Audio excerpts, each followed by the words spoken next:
Okay, I'm going to talk now, the last section, be pleased to know about, we can get on with the Fermi paradox as well, about my sighting in 1965. And when I showed you those solar anomalies, it might tie up in what this might be. Because in November 1965, this is how the hospital looks today. The anomaly, I call it anomaly, it was in count, it was about 200 foot above it, and it was larger than the hospital. And when the first, I'll just go on a slide for a second. I'll come back to this. I just want to show you something. This is the sports University Sports Centre in 1965. I actually lived there for 10 years. My father was the playing fields manager for all the playing fields at the university, and all upstairs was our apartment. And on the side there is my room, and I actually looked out the window. I can see it across there. So what happened was, the first thing I noticed is a feeling. I looked out the window and I saw this huge black fat cigar shape over this hospital. But the other thing I noticed, all the lights were flashing on and off consistently. And apparently that was in the paper a couple of days later about an incident in the Singleton hospital where lights were going on and off and no one found out, couldn't understand what was happening. And the craft I saw was so the same size, if not bigger, 100 foot above it. If you were in the hospital grounds, you wouldn't see it because the building would be in the way. But I was at an angle 200 yards, 150 yards, so I could see it all. So it reminded me, this was 1972, was Dawson Cowan's third kind, this happened in 65. But looking back on it, it sort of reminded me of that, with all the lights flashing on and off in unison. Looking back now with hindsight, probably they were charging up. Whatever the technology we're doing. This actually is showing the size of it. It looked exactly like that, it was just black. A black void, a metal object, or whatever it was, hanging over the hospital. And this is the view I had from here. It was quite big. Scary. And I didn't see it, I watched it, I went downstairs and I saw it from the window and I went downstairs to see actually if it was still there because I thought it might be something from the window. By the time I got there were 4 or 5 other people that stopped in the lane. In those days it was a lane, it wasn't a highway like today, and the street lights weren't the neon ones, they were like 200 watts pointing down. So there's no light pollution apart from the lights in the hospital. This is how it looks today. It's a large, the Sketty Lane was quite narrow in those days. So this was my room, and I was looking straight across and saw that. And then we came out and stood here.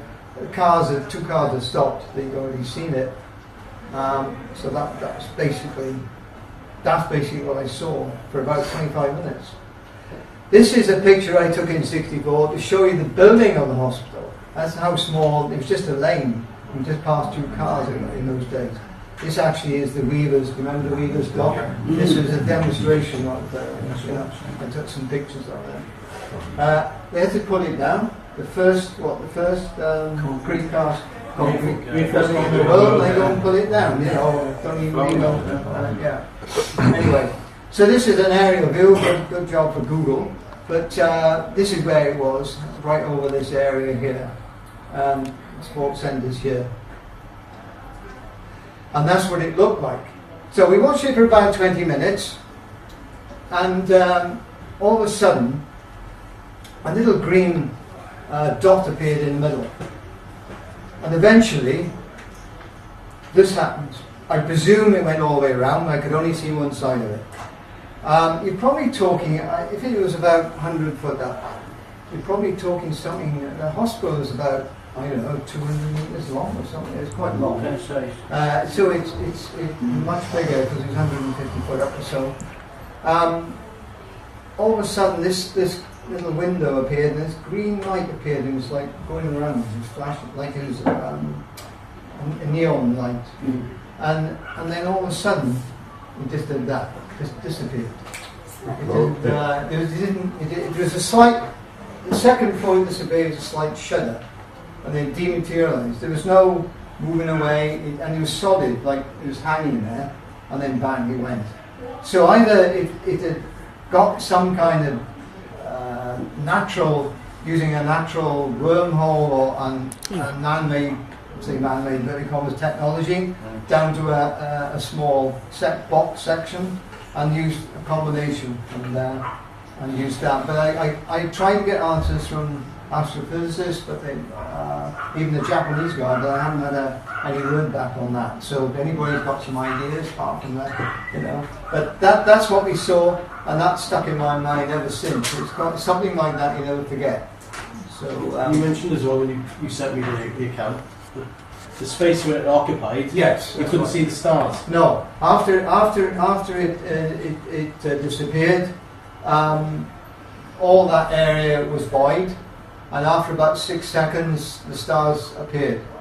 So, and I offered all this information because I thought that this line, you know, as it materialised, would be some information to an astrophysicist or NASA working on it, you know, at the time. But no one seemed very interested.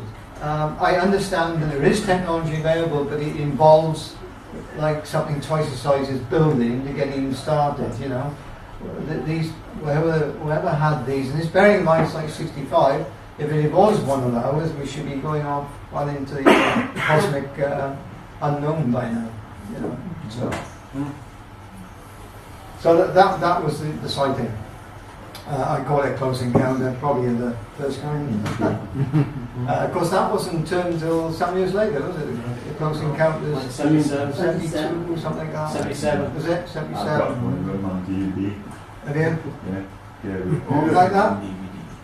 I've heard Dad say this shit like that on the Birmingham way a long time ago. When you were younger. Right. Yeah, I know that people in the Evening Post that month, unusual lights were seen over Town Hill, but this is nothing to. I don't think. Maybe I don't know. It's but this was some high advanced technology. You know, it's very weird to suddenly dematerialise in front of you that machine that side.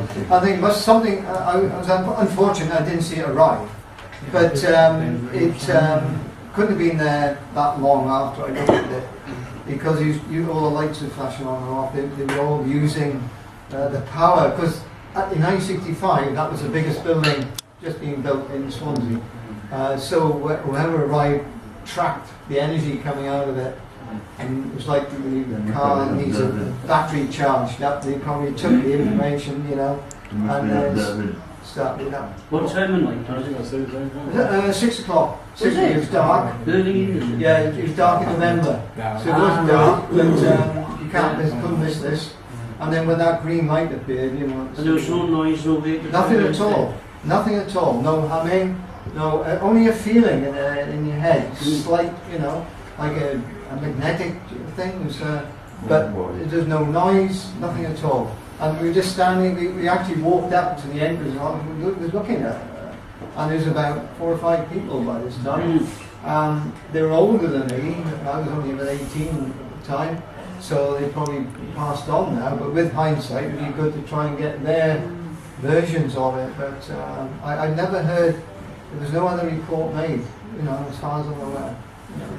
So you had the feeling in your head. Did that draw your attention? Yes, I was actually studying for my A-levels. We had a sweet sick one, and I stopped up, and something made me go to the window, and something like I looked out the window and I saw that, and I ran downstairs. Get near it. Yeah. So interesting.